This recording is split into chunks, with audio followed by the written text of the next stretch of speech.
வணக்கம். என்னோட பேர் சிவசக்தி யோகினி. நான் ஒரு இன்டர்செக்ஸ் பர்சன். இந்த காணொளி நம்ம தமிழக முதல்வர் மாண்புமிகு ஜோசப் விஜய் அவர்களுக்கு எனது கோரிக்கை. ஓய்வூதியத்துக்காக எனது கோரிக்கையை நான் இங்கே முன்வைக்கிறேன். நான் பிறக்கும்போது ஒரு ஆண், வளரும்போது ஒரு 10 வயது இருக்கும்போது என்னோடய ஆணுறுப்பு வழியாக மாதவிடாய் வந்தது. அது வழியாகவே யூரின், அது வழியாகவே செமன், இதெல்லாம் வந்த இன்ஃபெக்ஷனை சரி பண்ண முடியாமல் நான் இது வரைக்கும் 7 அறுவை சிகிச்சைகள் கிட்ட பண்ணியிருக்கேன். முதல் நபராக நான் வெளியில் வந்து இடைப்பாலினம் அப்படின்ற ஒரு பாலினம் இருக்குது அப்படின்னு ஒரு விழிப்புணர்வு ஏற்படுத்தினேன்.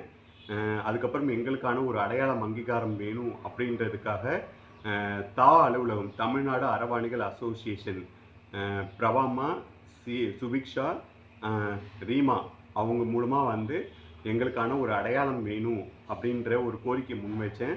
அவங்களுடைய முன்னெடுப்பில் 2023ஆம் ஆண்டு வந்து நம்ம முன்னாள் முதலமைச்சர் ஸ்டாலின் ஐயா வந்து இடைப்பாலினம் அப்படின்ற ஒரு அடையாளம் அங்கீகாரம் வந்து இந்தியாவிலேயே முதல்ல கொடுத்துருந்தாங்க. அந்த முதல் அடையாள அட்டையை நான் வாங்கியிருந்தேன். அப்போ எனக்கு என்ன அறுவை சிகிச்சை பண்ணுறதுன்னு தெரியாமல் மருத்துவர்கள் எல்லாருமே கைவிட்டு இருந்த தருணம். ஒரு தடவை நான் யூரின் போனோம் அப்படின்னா 4 மணி நேரம் கிட்ட ஆகும். யூரின் இன்ஃபெக்ஷன், ஃபங்கல் இன்ஃபெக்ஷன், இது எதுவுமே சரி பண்ண முடியல. அப்போ டாக்டர் சரண் சாரை பார்த்தபோது சார் சொன்னாங்க, இந்த மாதிரி ஆணுறுப்பு மொத்தமாகவே பாதிக்கப்பட்டிருக்கு, அதை எடுத்துட்டு பெண்ணாக மாற்றுறது வந்து நமக்கு நல்ல சக்ஸஸ் கொடுக்கும் அப்படின்னு சொல்லியிருந்தாங்க. அப்புறம் இடைப்பாலின ஆணிலிருந்து இடைப்பாலின பெண்ணாக மாற்றிருந்தாங்க. அதுக்கப்புறம் ஒரு 4 அறுவை சிகிச்சைகள் கிட்ட எனக்கு நடந்தது. அப்போ நான் யோசித்தேன், ஈருறுப்பு கொண்டு பிறக்கிறவங்க இருக்காங்க நம்ம இன்டர்செக்ஸில். அவங்க 13 வயது வரும்போது 2 உறுப்பில் எந்த உறுப்பு செயல்படுதோ அவங்க என்னவா உணர்றாங்களோ அதுவாக அவங்கள மாற்றிக்கிறதுக்கான அறுவை சிகிச்சைகள் இருக்குது. இப்போ நான் பிறக்கும்போது ஆண் தான், அதுக்கப்புறம் என்னை பெண்ணாக மாற்றிட்டாங்க. இப்போ அதுக்கான அடையாளம் அங்கீகாரத்தோடு நம்ம வாழணும். இடைப்பாலினம் அப்படின்னு ஒரு வரியில் வந்து இதை முடிச்சிட முடியாது அப்படின்றதுக்காக ஒரு 6 மாத காலம் என்னுடைய போராட்டம்.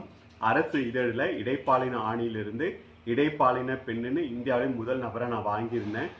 இடைப்பாலின பெண்ணாக எனக்கு வந்து பென்ஷன் வேணும் அப்படின்ற எனது கோரிக்கையை முன்வைச்சு நான் வந்து உங்களுடன் ஸ்டாலின் இதில் வந்து மனு கொடுத்துருந்தேன். அவங்களும் என்னை தொடர்பு கொண்டாங்க. ஏன் நீங்கள் திருநங்கைகள் பென்ஷன் வாங்கலாமே அப்படின்னும்போது திருநங்கைக்கும் இன்டர்செக்ஸ்க்கும் வேரியேஷன்ஸ் இருக்குது அப்படின்றத அவங்களுக்கு புரிய வச்சேன். இந்த மாதிரி முதல் இடைப்பாலின அடையாள அட்டை நம்ம ஸ்டாலின் ஐயா எனக்கு கொடுத்துருந்தாரு. இந்தியாவிலே முதல் நபராக இடைப்பாலின ஆணிலிருந்து இடைப்பாலின பெண்ணு நான் வந்து அரசு இதழில் வாங்கியிருக்கேன். எனக்கு இடைப்பாலினம்ன்ற இதில் வந்து எனக்கு பென்ஷன் வேணும் அப்படின்னு நான் கேட்டிருந்தேன் 3ஆம் பாலினத்தில். அப்போ அவங்க வந்து கண்டிப்பாக நாங்கள் அதுக்கான பரிசீலனை பண்ணுறோன்னு சொல்லி அதுக்கப்புறம் பரிசீலனை பண்ணி கலெக்டர் ஆஃபீஸ்லேருந்து ஃபோன் பண்ணி எனக்கு பென்ஷன் ஓகே ஆகிடுச்சு அப்படின்னாங்க. சீக்கிரத்தில் வந்துடும் அப்படின்னாங்க. அதுக்குள்ளே எலெக்ஷன் வந்துருச்சு. இப்போ எலெக்ஷன்லாம் முடிஞ்சதுக்கப்புறம் திருப்பி கால் பண்ணும்போது திருப்பி எல்லாமே முதல்ல இருந்து ப்ராசஸ் பண்ணோம் அப்படின்றாங்க. எனக்கு 7 அறுவை சிகிச்சைகள் நடந்ததால் சுகர், ப்ரெஷர், கொலஸ்ட்ரால், தைராய்டு எல்லாம் இருக்குது. அம்மா அப்பா வயதானவங்க. திருப்பி என்னால் சென்னை வந்து நாங்கள் இப்போ திருவண்ணாமலையில் இருக்கோம். சென்னை வந்து என்னால் திருப்பி ஃபஸ்ட்லேருந்து ப்ராசஸ் பண்ண முடியாது. ஆகவே இந்த காணொளி மூலமாக நம்ம தமிழக முதல்வர் ஜோசப் விஜய் அவர்களுக்கும் சோஷியல் வெல்ஃபேர் போர்டு மினிஸ்டர் அவர்களுக்கும் நான் வைக்கக்கூடிய கோரிக்கை, நான் ஏற்கனவே எல்லாமே சமர்ப்பிச்சிருக்க ஆவணங்கள் எல்லாமே, அதை வந்து நீங்கள் பரிசீலனை பண்ணி இடைப்பாலினத்திற்கான பென்ஷன் வந்து எனக்கு கொடுத்தா ரொம்ப நல்லாயிருக்கும். எனக்கு ஒரு மாதத்துக்கு 3800 ரூபா மெடிசன் காஸ்ட் ஆகுது. ஆகவே இந்த காணொளி மூலமாக எனக்கு பென்ஷன் கொடுக்கணும். அது இல்லாமல் இடைப்பாலின மக்கள் வந்து உலகம் ஃபுல்லாக 2 கோடி பேர் இருக்காங்கன்னு ஒரு கணக்கெடுப்பு சொல்லுது. இது வரைக்கும் முழுமையான கணக்கெடுப்பு நம்ம தமிழகத்தில் நடத்தப்படலை. கணக்கெடுப்பு எடுக்கணும். எங்களுக்கான மருத்துவம், அப்புறம் கல்வி, வேலை வாய்ப்பெல்லாம் எங்களுக்கு வந்து பண்ணித்தரணும்.